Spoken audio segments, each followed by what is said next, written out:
우리 인사하겠습니다. 샬롬. 옆 사람에게 인사하겠습니다.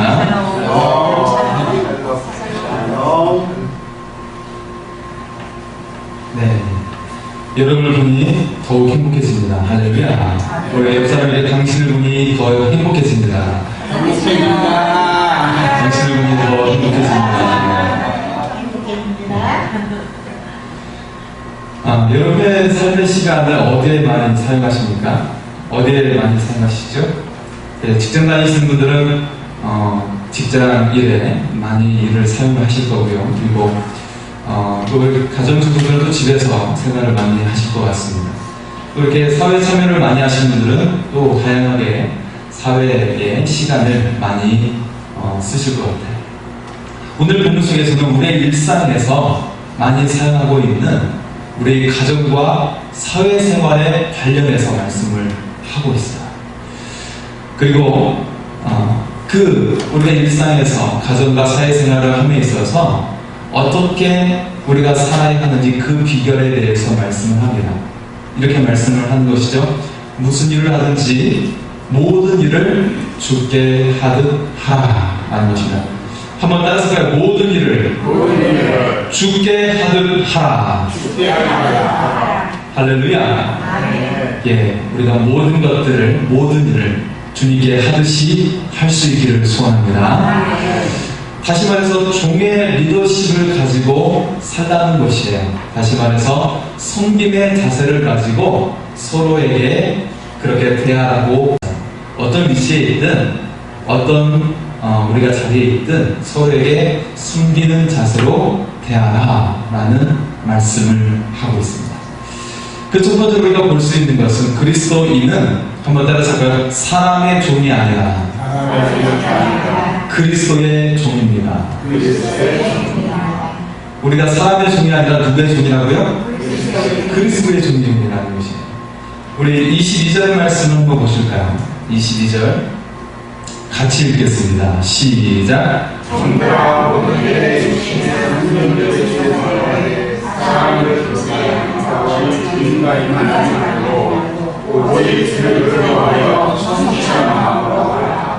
아멘.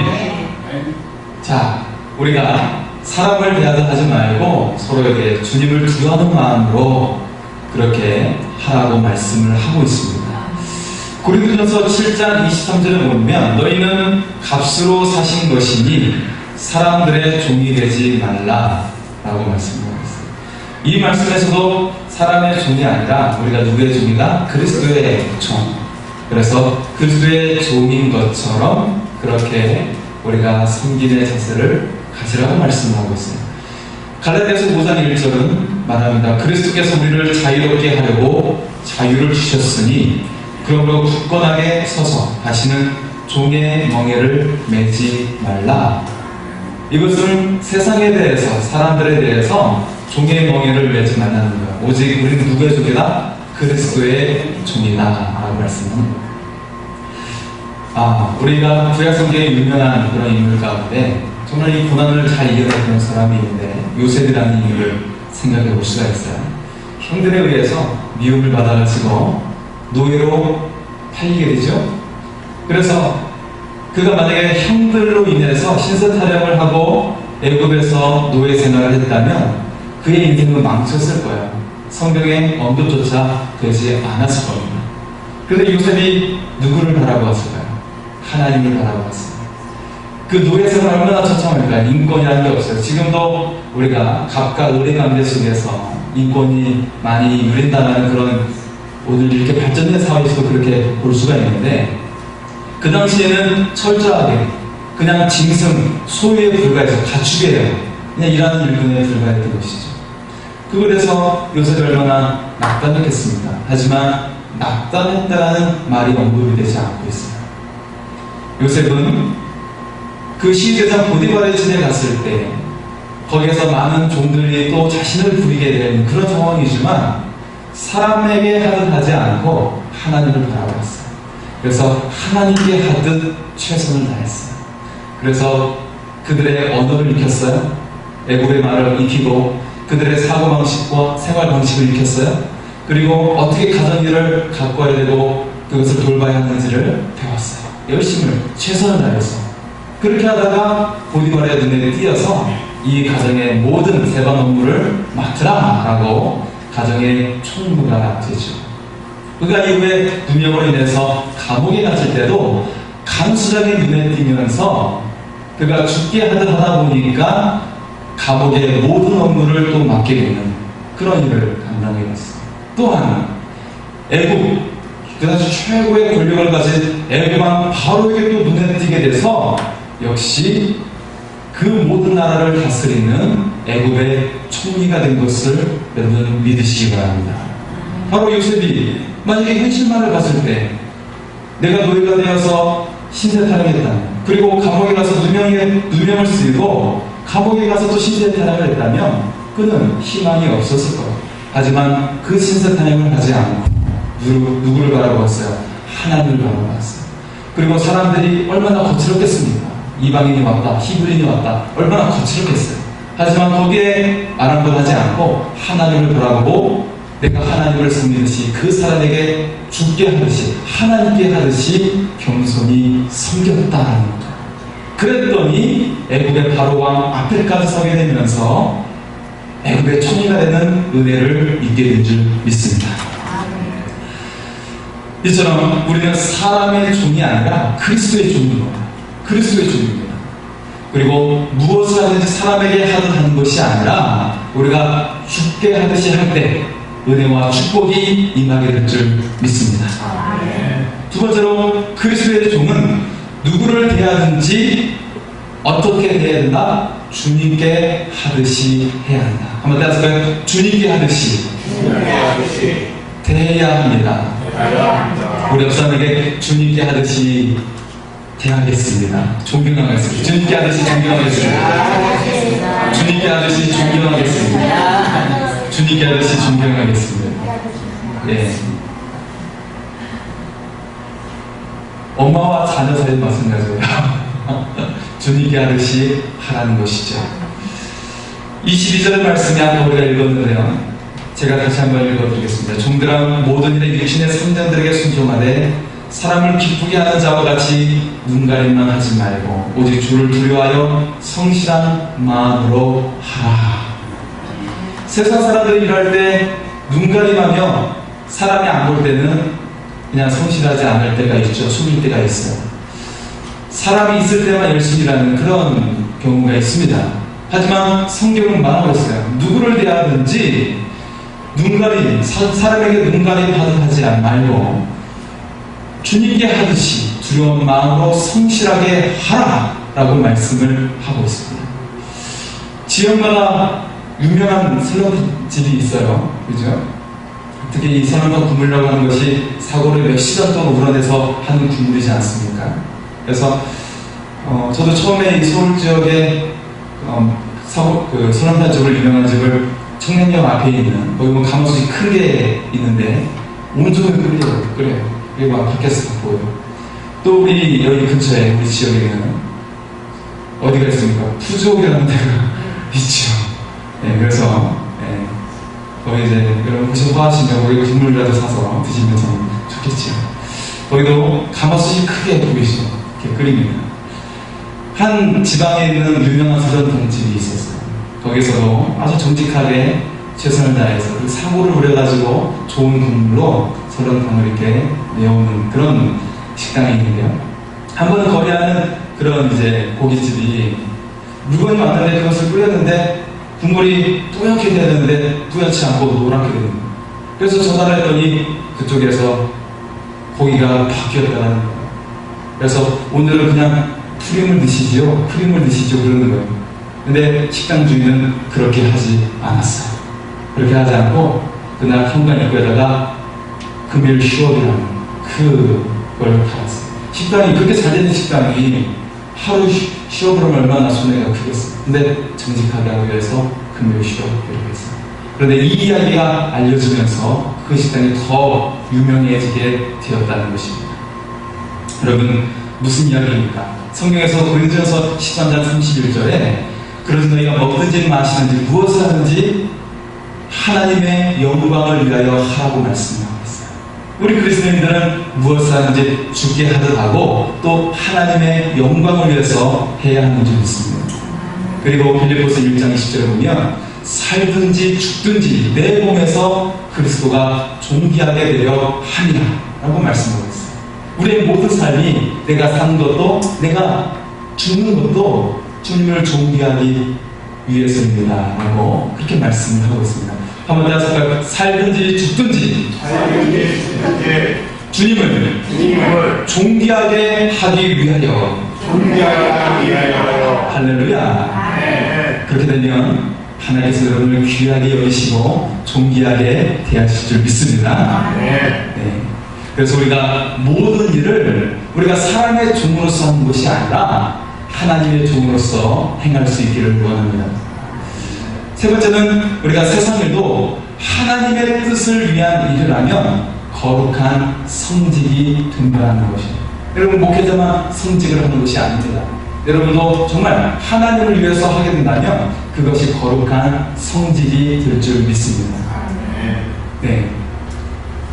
여러분, 정말 여러 가지 직업이 있잖아요. 만약에 내가 식당에서 일을 한다고 했을 때 정말 그것을 주님의 영광을 위해서 이들에게 좋은 양식을 먹여줘야지 하면 그 사람들 얼마나 풍성해지겠습니까? 아마 주님의 사랑이 흘러갈 겁니다.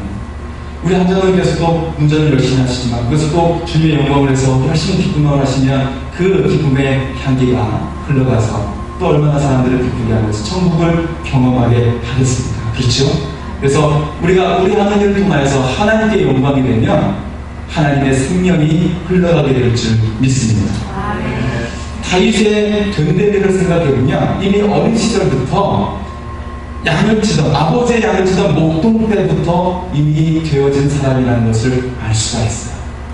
다윗은 아버지의 양을 치면서 하나님을 깊이 묵상했어요. 아니, 깊이 묵상할 수밖에 없었어요. 처절하게 하나님을 묵상하지 않을 수 없는 그런 상황이 되었어요. 왜냐하면 양을 치다 보면 계절에 따라서 이 양들을 들판에서 밤중에도 치면서 들판에서 잠을 자야 하는 경우들이 있는 것이죠. 그러면 밤에 짐승들이 옵니다. 계속해서 긴장을 늦출 수가 없는 것이죠. 하나님을 붙들고 의지할 수밖에 없었어요. 늑대가 오기도 하고 곰이 오기도 하고 자기보다 몇 배 다 크겠습니까? 그리고 무서운 사자가 오게 됐을 때 그는 막대기와 또 여러 가지 도구를 이용해가지고 그것들을 물리쳤다라고 이야기하고 있어요. 아버지의 양을 치는 것을 마치 내 생명을 대하듯 내 생명을 아끼지 않고 그것을 위해 양들을 보호하게 힘썼다는 것이죠. 이처럼 다윗은 그때부터 마치 하나님께 도와달라고 붙들면서 하나님을 의지하면서 그렇게 행하니까 하나님의 마음에 쏙 들었어요.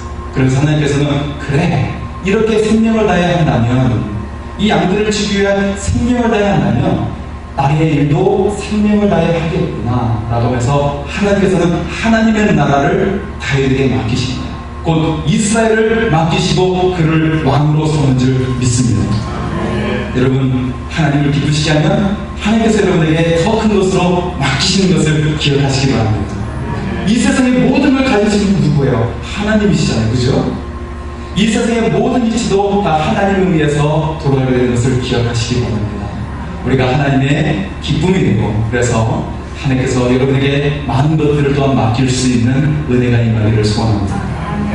미켈란젤로 유명한 미술가가 있죠. 예술가가 있습니다. 그가 30대 초반에 로마 교황으로부터 12사도의 그림을 그려달라는 부탁을 받았어요. 그런데 그가 혼신을 다해서 이 12사도를 그려놓으니까 이 12사도의 그림뿐만 아니라 창세기에 나오는 9장면을 뽑아가지고 모두 400명에 달하는 성경의 인물들을 천장벽화에 그리는 그 일을 또 맡게 되었어요. 얼마나 대단한 일이겠습니까? 이 미켈란젤로가 사는 동안 항상 누워서 시스템 성당 천장에서 그렇게 누워서 계속 그림을 그리고, 이 천장에다 그림을 그리니까 이 높은 곳, 굉장히 높지요. 거기가 굉장히 높습니다. 굉장히 높은데 그 높은 곳에 매달려가지고 4년 동안 그렇게 천장만을 바라보면서 그림을 그리는 거예요. 그가 그 그림을 다 마쳤을 때는 이제 4년이 지났는데 37세, 37살밖에 되지 않았는데 친구들이 그를 보니까 이미 굉장히 늙어버린 사람이 돼서 알아볼 수 없을 정도가 되었다는 거예요. 37살밖에 안 되었을 때. 이처럼 그는 혼신을 다해서 열심히 그렸다는 거예요. 자, 그가 시승성당의 벽화를 그릴 때 어떤 사람부터 질문을 받게 되었어요. 그가 구석에까지도 열심히 그리는 그 그림을 그리는 장면을 보고 물었어요. 왜 그렇게까지 구석에 있는 곳까지도 열심히 정교하게 그림을 그리는 것입니까? 그때 미켈란젤로가 했던 유명한 말이 있었습니다. 하나님께서 보시기 때문입니다. 이 구석진 것은 사람의 눈은 보통 거대한 것을 주로 보게 되잖아요. 그런데 이 구석진 것까지 열심히 최선을 다해서 그렸던 것, 그것은 하나님께서 보신다라고 생각했던 믿음 때문이었어요. 그러면서 미켈란젤로는 그 당시에 시대 사주에 있어서 아주 대표되는 양식이 되었어요. 그리고 그의 작품이 모두 다 걸작이 되었다라는 것입니다. 내게 주어진 일들, 그것이 세상의 일이라도 하나님의 뜻으로 여기면 그렇게 최선 다해서 하게 된다면 그것이 성직이 된다는 것을 기억하시기 바랍니다. 그리고 뿐만 아니라 하나님께 인정을 받게 돼요. 세상에서도 인정을 받게 된다는 것을 기억하시기 바랍니다. 그리고 마지막 네 번째는 그리스도의 종은 그리스도께서 주시는 상이 반드시 있다는 것입니다. 여러분, 사실 종이라고 하는 존재는 열심히 다해도 상급이 없어요. 그런데 어떤 의미를 담고 있는 것인가? 24절 말씀을 같이 한번 보겠습니다. 24절 같이 읽겠습니다. 시작.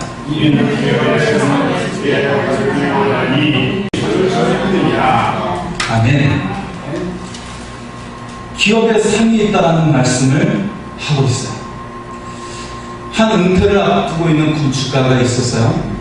그가 이제 은퇴를 며칠 안 남기고 있는 상황인데 그 건축회사의 사장이 그를 부르더니 마지막으로 집 한 채만 더 지어달라고 요청하는 것입니다. 그는 불평을 했어요. 아니, 내가 이제 은퇴 얼마나 남았다고 또 일을 시키나, 편안하게 좀 보내려고 했더니 불평을 하면서 그냥 대충 집을 지었어요. 그랬더니 집이 다 지고 나서 그 사장이 그를 부르더니 열쇠를 하나 주는 것이죠. 당신이 마지막으로 지은 집은 이 회사에서 평생 동안 수고한 저의 선물입니다 하고 그 집기를 주는 것이죠. 그랬더니 그 건축가가 너무 후회를 했어요. 근데 그럴 줄 알았다면 최선을 다해서 집을 지었을 텐데 내가 너무 설렁설렁했구나 라고 그렇게 아쉬워했어요. 여러분이 사람을 위하여 일하고 월급만을 위해 일한다면 그리스도께서 상을 주실 이유가 없다라는 것입니다. 그리스도의 종으로서 우리는 주님을 섬기듯이 하는 자세가 있어야 한다는 것입니다. 그래서 그럴 때 주님께서 여러분에게 반드시 상을 주신다라는 것입니다. 로마서 8장 11절에 우리에게 말씀하고 있어요. 자녀이면 또한 상속자, 곧 하나님의 상속자요 그리스도와 함께 한 상속자는 우리가 그와 함께 영광을 받기 위하여 고난도 함께 받아야 할 것이다 말씀하셨습니다. 우리가 누구라고요? 하나님 나라의 상속자라고 이야기하고 있어요. 그리고 요한계시록 20장 2절에 보면 또 내가 보내 거룩한 성 새 예루살렘 성이 하나님께로부터 하늘에서 내려오니 그 준비한 것이 신부가 남편을 위하여 단장한 것 같다 라고 말씀을 하고 있습니다. 앞서 말한 것처럼 종은 열심히 해도 상급이 없는 거예요. 당연한 것이죠. 그런데 우리 하나님께서는 우리에게 뭐라고 말씀하시냐면 우리는 그리스도의 종의 자세로 살아야 하지만 하나님께서 우리를 자녀 삼아 주셨다라는 것입니다. 자녀 삼아 주셨기 때문에 반드시 상속할 것들이 하늘의 상속자가 될 것을 우리가 말씀하고 있어요.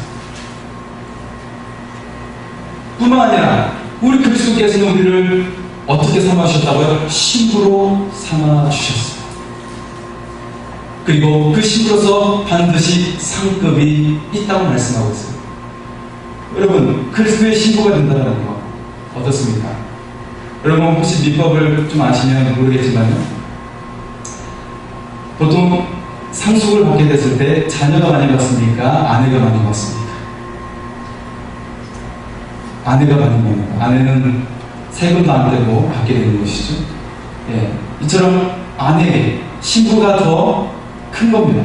그러니까 그리스도의 신부라고 한다는 것은 우리가 자녀 되는 것보다 얼마나 더 크다라는 것을 우리가 알 수가 있어요. 반드시 놀라운 하나님의 은혜와 상이 있다는 것을 기억하시기 바랍니다. 다만 우리의 신앙의 자세에 대해서는 우리가 그리스도의 종으로서 섬기는 자세를 가져야 함을 말하는 것이죠. 오늘 본문 속에서 주께 하라고 하는 대상들이 등장을 하고 있는데요. 먼저 아내들에 대해서 이야기하고 있어요. 남편에게 복종하라고 이야기하고 있어요. 그런데 사실 이 본문의 말씀은 남자들이 번역을 해서 100년 전에 남자들이 번역을 하다 보니까 이 단어를 쓴 것뿐이지 원래는 존경하다 라는 단어입니다. 리스펙이죠. 이 존경하다 리스펙이라는 단어는 다시 보다라는 의미를 가지고 있죠. 다시 말해서 내 남편이 지금 있는데 하나님께서 이 사람을 내 남편으로 왜 주셨는가 하나님의 뜻을 물으면서 다시 보라는 것이죠. 그런 의미를 갖고 있는 것이죠. 그래서 하나님의 뜻을 헤아리면서 바라보는 것이에요. 두 번째는 남편들에게 이야기하고 있죠. 아내를 사랑하며 괴롭게 하지 말라고 말합니다. 여러분, 제가 존경하는 목사님께서 늘 하시는 말씀이 있습니다. 사랑은 여자들이 하는 것이 아니고 남편들이 아내에게 하는 것입니다 라고 말하고 있어요. 무슨 의미입니까? 아내는 사랑받는 존재이고 남편은 그리고 남편이 아내를 사랑하는 것이고 아내는 남편의 사랑을 받는 존재라는 의미라는 것이죠. 오늘 본문 속에서 이 사랑의 주체가 역시 남편임을 이야기하고 있어요. 남편을 이야기하고 있는 것이고 남편이 아내를 사랑하고 그리고 아내는 어떻게 합니까? 남편을 인정하고 존중해주는 역할을 하는 거예요. 아까 말했던 것처럼 복종하라는 말이 아니라 존경하라는 단어라고 이야기했어요. 그래서 아내는 남편을 인정하고 존경할 때 더 사랑스러워지면서 남편은 더 사랑하게 된다는 의미를 담고 있습니다. 그리고 세 번째는 자녀들이죠. 부모에게 순종하라. 이것이 주 안에서 기쁜 일이다. 주님의 뜻이라는 것입니다. 그리고 네 번째는 아비들에게 말하고 있죠. 자녀를 노엽게 하지 말지니 낙심할까 하노라 라고 말씀합니다. 자녀를 내 생각과 방식으로 가르쳐서는 안 된다는 말이에요. 자녀를 그렇게 되면 분노하게 되고 자녀가 비틀어질 수 있다는 의미를 담고 있습니다. 어떻게 되는 겁니까? 성경에서는 자녀들이 하나님의 기업이요 그리고 하늘의 상급이라고 말하고 있어요. 즉 하나님께 속한 기업이고 하나님께서 주신 상급 선물이기 때문에 우리의 자녀의 그 교육은 하나님의 방식으로 해야 한다는 것이에요. 성경의 방식으로 해야 한다는 것을 말씀하고 있습니다. 앞서 아내가 남편을 죽게 하고 또 남편이 아내를 죽게 하듯이 대하고 역시 또 자녀들이 그 부모를 죽게 하듯이 대하고 마찬가지로 아비들이 부모들이죠. 자녀들에게도 어떻게 대해야 된다고요? 주님께 하듯이 대해야 함을 말하고 있습니다. 성경은 이것을 해서 일일이 다 붙여서 말씀하고 있는 것입니다. 사랑하는 성도 여러분, 우리가 서로 죽게 하듯이 할 때 여러분 가정이 에덴 동산과 같은 가정이 될 줄 믿습니다. 한번 따라서 할까요? 서로 죽게 하듯이 하여 에덴 동산과 같은 가정이 되시다. 아멘. 한 가지 예화를 하고 말씀을 마치겠습니다. 화양 감리교회 최의승 장로님이라는 분이 계세요. 그분이 하나님을 신실하게 섬겼어요. 청년생 때부터, 어릴 때부터 열심히 섬겼고, 그리고 하나님에 대한 그 믿음 가운데 그는 결국에 회사를 다니다가 사업을 해서, 그리고 12사도에 대한, 12제사에 대한 그런 믿음이 있어가지고 그가 이제 기업을 만들어서 12개의 그런 자회사를 거느리는, 한국에서뿐만 아니라 중국, 미국, 호주 그렇게 여러 곳에 자회사를 또 12개를 거느리는 그런 기업을 설립을 하게 되었습니다. 그가 대전에서 수장동의 아들로 태어났어요. 근데 그 앞에 있는 조그만 교회가 있는데 추가적으로 되어 있어요. 그래서 거기서 이제 사람들이 모여들 시간에 너무 공간이 협소하고 그런 상황이어서 이제 교회를 지을 수밖에 없는 상황이었습니다. 어떻게 했을까요? 그가 낮에는 일을 하고 밤에는 와서 교회 짓는 일에 동참하는 거예요. 얼마나 피곤하겠습니까? 하지만 일이 끝나면 무섭게 와가지고 교회를 짓는 일에 계속해서 밤늦게까지 꼬박꼬박 일을 하는 것이죠. 그래서 예쁘게 교회를 짓게 되었어요. 그때 그에게는 꿈이 생겼습니다. 내 평생에 하나님을 위해서 내가 3가지의 꿈을 꾸게 되는데 그 중에 하나가 바로 100개의 교회를 세우겠습니다 라는 꿈이었어요. 20대 청년의 그 마음을 품었어요. 예, 첫째는 박사, 두 번째는 사장이 되는 것, 세 번째는 100개의 교회를 세우는 것. 그래서 이 세계 전역에 한국을 비롯해서 이 100개의 교회를 세우는 것, 그 꿈이 언제 이루어졌냐면 지난 3년 전에 그 꿈이 이루어졌어요. 할렐루야. 아주 오랜 세월이 걸렸어요. 한 50년, 57년의 세월이 걸렸어요. 이제 긴 세월이 걸렸어요. 지금 연세가 79살이십니다. 근데 지금도 꿈이 있어요. 그때 3년 전에 이미 100개의 교회를 세우는 꿈을 이뤘지만 앞으로 또 거기에 더해서 세계 각지에 100개의 교회를 더하겠습니다. 그런 꿈을 품고 있어요. 그걸 충분히 할 수 있습니다. 동남아시아랄지 아프리카 지역에서는 한국에서보다 더 교회를 짓는 것이 좀 더 수고할 수가 있죠. 이 최장로님의 인생의 신조가 되는 황금률이 있는데요. 그것은 바로 죽게 하듯 하라라는 바로 이 말씀입니다. 24절의 말씀입니다. 많은 사람들이 물었습니다. 어떻게 하면 그렇게 큰 축복을 받을 수가 있었습니까? 그때마다 했던 대답은 굉장히 간단했습니다. 무슨 일이든 죽게 하듯 하십시오. 그러면 반드시 하나님께서 축복해 주십니다. 그러면서 이 제자님은 어머니로부터 어떤 신앙의 유산이 있었는데요. 그 3가지가 무엇이었냐면 온전한 11, 주일 성수와 두 번째는 온전한 11조와 세 번째는 목회자를 향한 순종. 이 3가지의 이 유산을 어머니로부터 받으면서 이것을 실천하며 살았더니 하나님께서 큰 복을 주셨다고 고백을 하고 있습니다. 최장로님은 죽게 하듯 하라라는 책을 펴냈어요. 그리고 그 책 속에 보면 그분이 40년 넘게 아내와 결혼 생활을 하면서 한 번도 부부싸움을 한 적이 없다는 거예요. 부부싸움을 한 번도 안 한 적이 있습니까? 예, 없으신 것 같습니다. 예, 저도 없습니다. 예, 그래서 사람들이 어떻게 그것이 가능하냐고 물었어요. 그랬더니 그가 이렇게 대답한 것입니다. 오늘 골로새서 3장 23절의 말씀. 우리 다시 한번 읽어볼까요? 23절의 말씀 같이 읽겠습니다. 시작. 무슨 일을 하든지 마음을 다하여 죽게 하지 말고 사람에게 하듯 하지 말라. 아멘. 예, 이것이 바로 그 비결이라고 말하고 있어요. 그러면서 말하면 나는 이제 아내를 가볍게 생각해 본 적이 없습니다. 주님께 대하듯이 하게 되기 때문에 늘 존경과 그리고 늘 주님을 대하듯이 그렇게 대하고 있다 보니까 싸움을 할 필요가 없었습니다. 라는 거예요. 죽게 하면 서로를 사랑하고 이해하게 된다는 것입니다. 우리도 이 말씀을 삶의 지도로 삼아서 약속의 축복이 임하기를 소원합니다.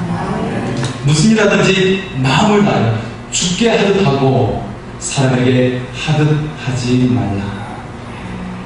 아내들아, 오늘 말씀에서 말씀하고 계시죠?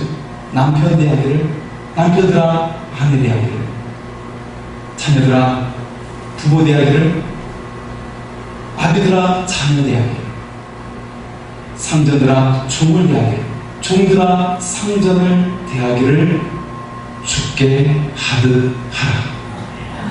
그렇게 하면 그런 여러분의 모습을 통해서 세상 사람들이 얼마나 부럽게 생각하겠습니까? 아마 하나님을 전하는 그 사랑을 전하는 전도가 자동적으로 될 줄 믿습니다. 하나님께서 여러분에게 얼마나 또한 놀라운 축복을 부어주시겠습니까? 이런 하나님의 은혜를 받아서 죽게 하듯하여 하나님의 축복이 많은 여러분의 삶과 가정이 되기를 소원합니다. 우리 같이 말씀 의지해서 기도하겠습니다.